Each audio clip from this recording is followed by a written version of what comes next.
Bonsoir, bonsoir à tout le monde. Merci beaucoup au Festival du Quartier du Livre de proposer cet espace de lecture, ce moment de lecture. Merci à Marc Benda pour cette organisation, cette proposition et le fait que nous puissions, en tant qu'auteurs, partager nos textes. Je suis très intimidée en fait, pourtant c'est un exercice auquel je suis un peu habituée que de lire en vidéo sur Facebook, puisque je l'ai fait pendant 2 mois, pendant les 2 semaines, voilà. Comme je dis que je suis émue. Les 2 mois de confinement, tous les soirs, j'ai lu un texte d'un auteur ou d'une autrice différente. Mais là, c'est la première fois que je vais lire un texte que j'ai écrit. Et bon, je reconnais que ça m'intimide beaucoup. Donc, merci de me donner ce temps. Et désolée pour les petites hésitations que j'aurais sans doute en vous lisant ce texte.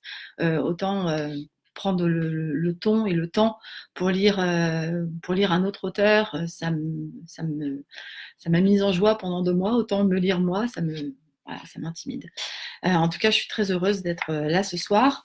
J'ai choisi de vous lire, puisque Marc nous laisse libre de choisir ce que l'on veut lire, un texte qui n'est pas extrait des livres qui sont sous forme d'essai, hein, que ce soit enfin, les 3 livres qui sont parus chez Erol, mais un texte qui est plus ancien, qui est une fiction, qui s'appelle Je t'appelais maman chérie, que j'ai écrit il y a une dizaine d'années, et une petite dizaine d'années, et qui est le parcours épistolaire entre une fille et sa mère. Ça commence en 1982, ça se termine en 1994, plus quelques années. En 1982, cette petite fille qui s'appelle Emma a 10 ans, et chaque été, elle part chez ses grands-parents maternels. Et pendant le temps où elle est chez ses grands-parents, elle va écrire à sa mère. Et donc, je vais vous lire quelques extraits des lettres. Alors, je ne suis pas sûre de prendre le ton d'une petite fille de 10 ans, même si ça commence à ses 10 ans. Mais déjà, être lectrice, ça n'est pas facile. Mais ce qui est certain, c'est que je ne suis pas comédienne. Voilà, je vais essayer de vous faire une lecture pas trop longue aussi. Mais en tout cas, j'espère qu'elle vous plaira. 16 juillet 1982. Ma maman chérie. Je t'écris pour te dire que tout va bien et il ne faut pas que tu te fasses du souci. Mamie est très gentille et avec papy, on va à la pêche et aussi des fois dans le jardin. Et mamie me prépare des bons plats comme j'aime. Le soir, je vais me coucher tôt. Comme ça, je peux me lever avec le soleil et c'est joli de regarder la campagne par la fenêtre. Et de ma chambre, je sens l'odeur du pain grillé et je prends la confiture de prunes de mamie pour mes tartines. On était triste parce qu'ils ne sont pas venus à Paris le mois dernier pour mon anniversaire. Mamie m'a dit, cette année, ça s'est compliqué avant de partir, alors on est resté à la campagne. Je ne sais pas ce qui s'est compliqué, mais j'ai pas demandé. On a fait avec mamie un gros gâteau au chocolat avec 10 belles bougies roses et même mamie a acheté des fleurs en sucre rose aussi et c'était très bon. Après, le gâteau, on a mis de la musique et j'ai dansé dans le salon et je me suis beaucoup amusée. Mon cadeau est super, c'est une belle maison de poupée, sauf que j'ai pas de poupée, alors on en a inventé avec mamie. Papy, il est rigolo. Il a dit, si elle a une poupée. Mamie a dit, chut. Mais la maison est belle, avec des fenêtres qui s'ouvrent et se ferment, et un grand salon et une salle de bain avec une baignoire comme tu as, avec les pieds qui ressemblent aux pieds des tigres. J'ai pris les pelotes de laine de mamie et ça fait des poupées. On a mis des boutons pour faire les yeux. Et maintenant, je joue beaucoup avec et je m'invente des histoires. Et souvent, je me dis qu'il y a une belle maman comme toi et une drôle de fille comme moi. Il fait très beau et c'est bien. Je vais dans le jardin pour profiter du soleil. C'est joli le jardin avec le soleil. Je vais faire tout le travail que tu as mis dans la valise. Et je suis sage comme tu veux que je sois sage. Les cahiers de travail sont très jolis, mais il y a beaucoup à faire, alors je vais être très occupée. Je te fais des gros gros bisous et je t'aime fort. Et embrasse aussi papa. 11 juillet 1984. Ma petite maman chérie. Tout va bien et papy et mamie sont toujours aussi super gentils. Je leur ai montré les photos du camp de vacances et ils ont dit que ça avait l'air super bien et j'ai dit oui. Et ils ont demandé si toi tu trouvais ça bien. Alors j'ai dit non, maman elle n'aime pas trop que j'y aille. J'ai dit que tu dis souvent que c'est débile, mais que comme il y a ma copine Sophie, alors tu me laisses y aller cette année. Mais je sais que c'est le seul été où je pourrai. C'est dommage quand même, parce que tu sais, j'ai vraiment trouvé ça sympa d'être avec mes amis, et puis aussi de dormir sous la tente. Sophie, c'est ma meilleure amie, et on s'amuse beaucoup. J'ai raconté tout ce qu'on a appris, et papa a dit qu'un soir, s'il fait beau, on fera aussi un feu de camp. Et tu sais, papa a dit que c'est bien pour moi, parce que ça me rend plus responsable et indépendante. Mais je te comprends, si toi tu as aussi peur que je me blesse et que tu dises non pour le camp. Cette année, papy va me faire un potager et je trouve chouette d'apprendre à s'occuper des plantes, surtout que je connais bien leur nom maintenant. Il dit que la campagne, c'est fait pour être dehors. Et même si le soir on est sale, on a pris le bon air et il dit que toi, quand tu étais petite, les tâches, ça ne te gênait pas. Des fois, ça m'ennuie quand papy il dit des choses comme ça sur toi parce que c'est comme s'il était en colère ou quelque chose comme ça. En fait, il a l'air en colère, mais je sais que c'est pas contre moi, alors je comprends pas ce qu'il met en colère comme ça. Après, il pousse un soupir. Et puis il pose la pelle ou le râteau. Il prend une cigarette et il me dit: Ne le dis pas à mamie, c'est notre petit secret. Dis maman, tu ne le diras pas à mamie. Dis maman, pourquoi il faut faire des secrets? Et pourquoi il ne faut pas dire certaines choses aux gens? Toi, tu dis qu'il ne faut jamais mentir et que le mensonge, ça fait la bouche sale et les yeux méchants. Mais faire un secret, c'est mentir ou c'est pas grave? Je me pose plein de questions comme ça en ce moment et quand il y a trop de questions, je secoue la tête fort en me disant qu'elles vont sortir par mes oreilles. Je veux aussi faire un herbier avec mamie, avec les fleurs du jardin, quand on l'aura tout nettoyé avec papy. On a acheté un joli cahier et j'ai déjà un coquelicot qui sèche dans un livre et mamie m'a dit qu'elle me montrerait comment le coller, le protéger sur la couverture. J'ai dit quelque chose après et mamie m'a regardé d'un drôle d'air.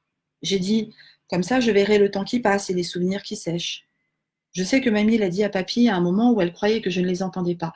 Et il a répondu: Cette petite a des pensées qui ne sont pas de son âge. Tu crois que je ne suis pas de mon âge? Tu crois que c'est bébé de penser comme ça, maman?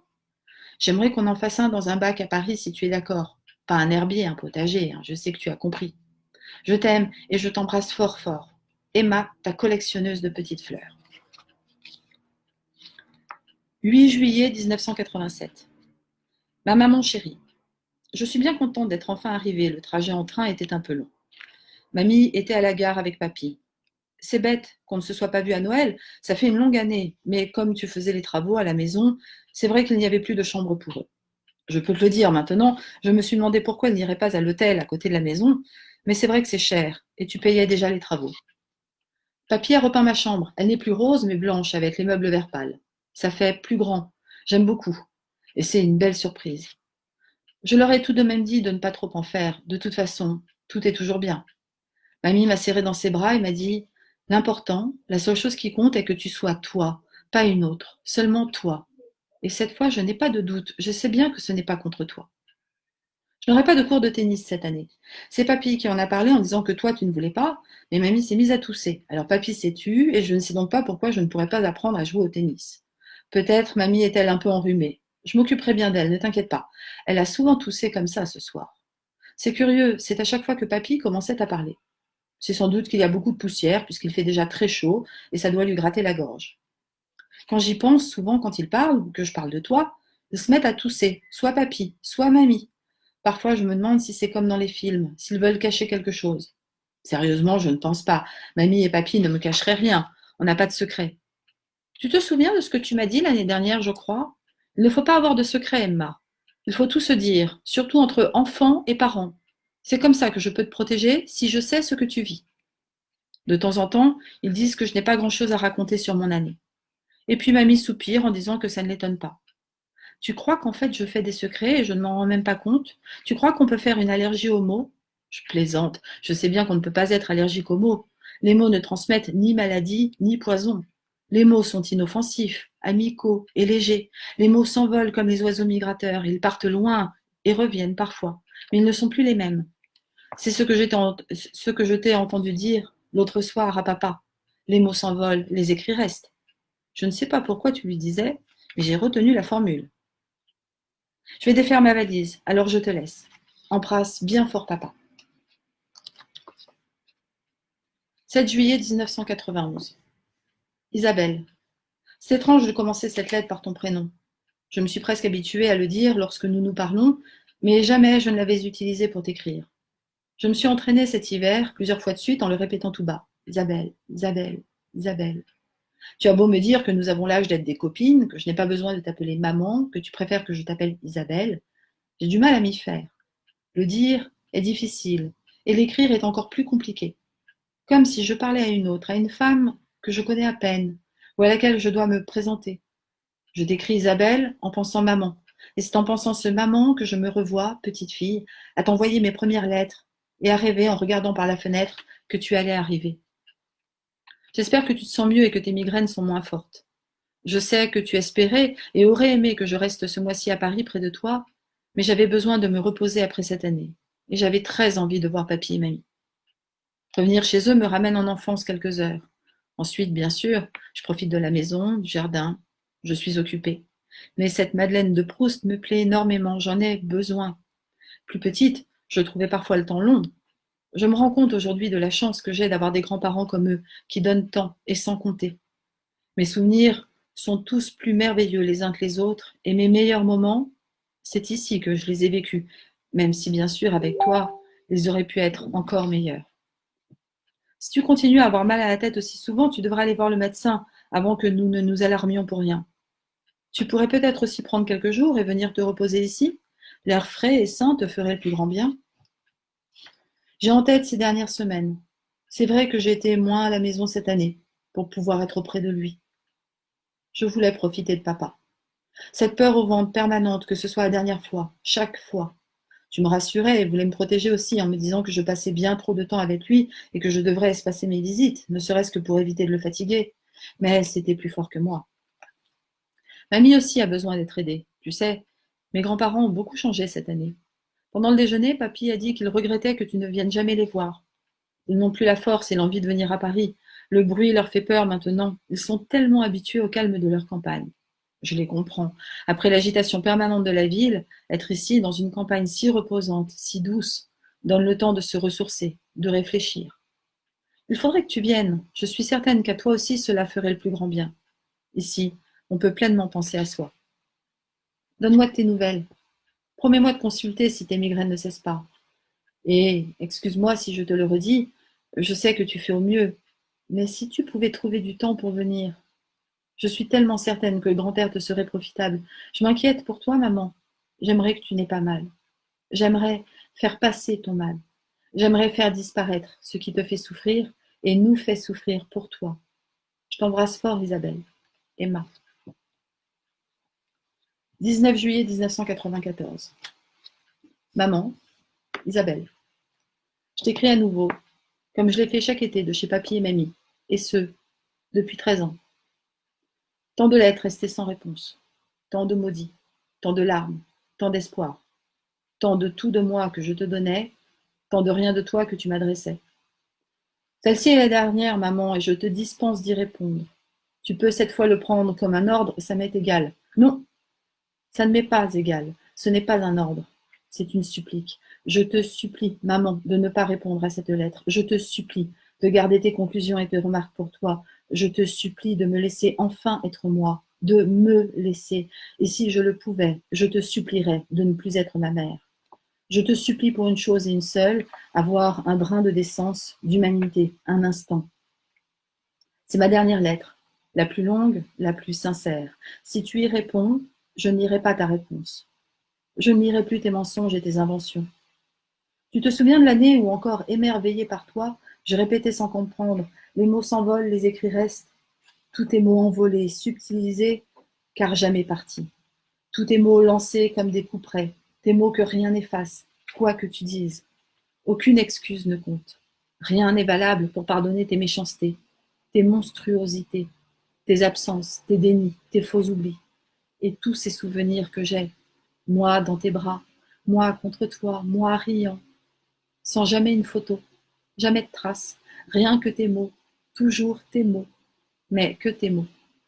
Existent-ils vraiment ces souvenirs ou me les as-tu imposés comme on marque une vache au fer rouge? Me les as-tu tellement racontés que je les crois, je les croyais, je cherche encore à avoir leurs images. Le vrai souvenir, celui que rien ne peut changer, est moi, te cherchant, tout le temps. Je ne veux plus te voir, maman, ni te voir, ni te parler, ni entendre parler de toi. Je ne t'oublierai pas, tu m'as mise au monde. T'oublier serait m'oublier. T'oublier serait me mettre en danger, car combien sont-ils comme toi? Tes images s'effaceront lentement et certainement. Des photos qui jaunissent, sans laisser la moindre nostalgie à celui qui les observe. Nous n'aurons plus aucun contact. Jamais. Tu ne sauras pas ce que je deviens. Tu ne sauras ni où, ni comment je vis. Si par hasard tu apprenais quoi que ce soit, ça ne sera jamais par moi. Et je vais tout faire pour qu'il n'y ait aucune indiscrétion. pour que tu n'aies accès à rien, pour te laisser dans ce silence que tu aimes tant, dont tu te sers avec aisance pour endormir ceux qui t'approchent. Petite, je te croyais fée, tu n'es qu'une vouivre. Comme elle, tu aspires à être éternellement jeune et désirable. Tu aspires l'autre, le laissant exténué, exsangue et immobile. Et comme elle, tu es stérile, d'amour, d'amitié, de goût de l'autre, de regard sur l'autre. Hier matin, nous avons décidé, mamie et moi, de trier tout ce qui s'entasse encore entre la cave et le grenier. Il est temps de le faire. La maison sera louée cet hiver, mamie ne peut pas y rester seule. C'est elle qui l'a décidé, tout en se demandant, devrais-je dire en craignant, ta réaction. Je suis allée dans son sens. Tu ne viens jamais. Tu ne parles jamais. Tu es l'absente, l'indifférente. Pourquoi se soucier encore de ce que tu dis? Derrière une malle, j'ai trouvé une vieille poupée que je n'ai pas reconnue. J'ai cru un instant qu'elle était à toi. Mamie m'a dit que c'était un cadeau de papy pour moi. Tu la trouvais ridicule. Tu trouvais tous les jeux ridicules. Tu trouvais tout ce qui venait de papy ridicule. Alors tu as caché la poupée malgré mes pleurs. Je ne m'en souviens pas. La mémoire efface beaucoup pour permettre à celui qui souffre de vivre. Mamie m'a raconté que tu avais pris cette poupée. Tu me l'avais arrachée des mains, l'attirant par les cheveux. Papy s'était mis en colère. Il avait frappé du poing sur la table qui vous séparait. Et tu t'étais penché vers lui, lui hurlant au visage que j'étais à toi et que toi seul déciderais de ma vie. Je me suis enfouie dans les jupes de mamie, m'étouffant dans mes sanglots. Tu es allé au grenier et jamais je n'ai revu la poupée. Quand tu es redescendu, tu as crié que tu partais, que tu rentrais à Paris et que finalement, je n'avais qu'à rester là, sans toi. Tu m'as regardé et tu ne m'as rien dit. Tu es parti. Tu as toujours tout caché, tout dissimulé, tout transformé, tout détruit, tout voulu tenir dans le creux de ta main pour pouvoir resserrer tes doigts et étouffer, broyer ce que tu tiens. Comme la pince de ces grues qui m'impressionnait tellement quand j'étais petite. Je les regardais et tu disais, regarde, il y a la maman grue et le bébé grue. Écraser tout sur ton passage, c'est tout ce que tu cherches à faire, tout ce que tu sais faire. Tu es en train de te demander par quelle pirouette tu vas t'en sortir. Tu es en train de hurler de rage que je ne sois pas en face de toi pour m'interrompre, me bâillonner avec tes reproches, pour dérouler 1000 arguments et autant de fausses bonnes raisons qui devraient t'excuser. Hurle, Isabelle, hurle autant que tu veux, je n'entends plus rien qui vienne de toi. J'ai mis des années à te comprendre, aujourd'hui je vois clair. J'ai passé des années à chercher à être parfaite. Petite, je pleurais quand je recevais mes lettres que tu avais corrigées. Je pleurais de honte pensant te décevoir avec mes fautes d'orthographe. À l'école, je travaillais sans cesse comme une brute au point d'être plainte et freinée par mes professeurs. N'est-ce pas un comble? Jusqu'à réussir tout brillamment.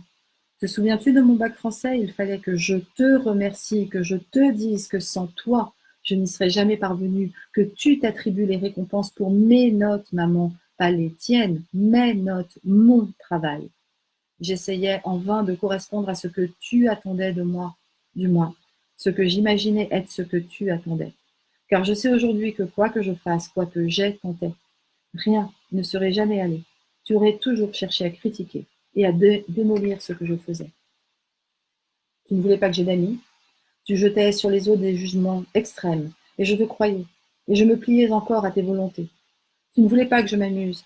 Jouer était perte de temps, pire encore, je risquais de me salir, d'avoir, apparente, les taches de ton âme. J'étais écartée de tout, de ce qui aurait pu me protéger de toi, de ta toute-puissance maternelle, ce qui aurait pu me faire voir que la vie pouvait être autre chose que le moule dans lequel tu voulais me couler. J'ai cru pendant des années que si tu ne venais pas l'été, c'était à cause de ton travail, comme je me trompais. Tu étais bien heureuse de rester sans moi à Paris. Tu menais la grande vie, tu entraînais papa dans tes frasques et le faisais céder à tes caprices. Tous tes caprices, tes lubies, tes folies. Il y a eu des indiscrétions, maman, et mise bout à bout, je comprends enfin ce que tu faisais. Non, ton travail ne t'a jamais occupé tant que ça. Pour séduire une enfant est gênante. Tu me manquais cruellement, j'attendais tous les jours ton arrivée, et toi, tu comptais les mêmes jours, les mêmes nuits, redoutant l'instant qui t'obligerait à me reprendre, paquet bien trop lourd à porter pour ta futilité malsaine et maladive. J'étais seule avec mes grands-parents, et eux faisaient tout pour moi. Tout ce que tu autorisais, seulement ce que tu autorisais, n'y rajoutant que ce qu'ils pouvaient et ce qu'ils avaient à donner. Des sourires, de la tendresse, de la surprise, tout ce qu'une enfant désire, rien de plus, tout ce qui rassure, nourrit, berce et permet de grandir. Et puis papa, qui un jour en a eu assez de ces tromperies, de tes mensonges, de tes dissimulations, de tes manipulations, de toi. Il a cherché à être heureux autrement, ou devrais-je dire, simplement. Il a choisi de vivre. Il ne pouvait pas deviner que sa vie pleine et heureuse, serait si courte. Le drame, Isabelle, avec des gens comme toi, c'est les autres. Ils se taisent de peur de blesser. Les grands-parents, papa, Sylvie, c'est ce qu'ils ont fait. La seule qui en sortait chaque fois plus forte, plus victorieuse, plus ignoble, c'était toi. J'ai vraiment cru que la mort de papa t'avait bouleversée et que c'est pour cela que tu n'étais pas là, que tu n'étais pas avec moi, pour ne pas me montrer ton chagrin. J'ai même cru que tu voulais m'épargner. J'ai tellement cru, tellement espéré de toi et puis, petit à petit, pour toi, quelle conne. Tu t'en moquais bien de ma peine. Tu t'en moquais bien que papa ait souffert avant de partir. Toi, t'avais eu son fric, pas assez, tu as tellement pleuré sur la monstruosité de papa qui te laissait à peine de quoi vivre, à entendre tes jérémiades perpétuelles.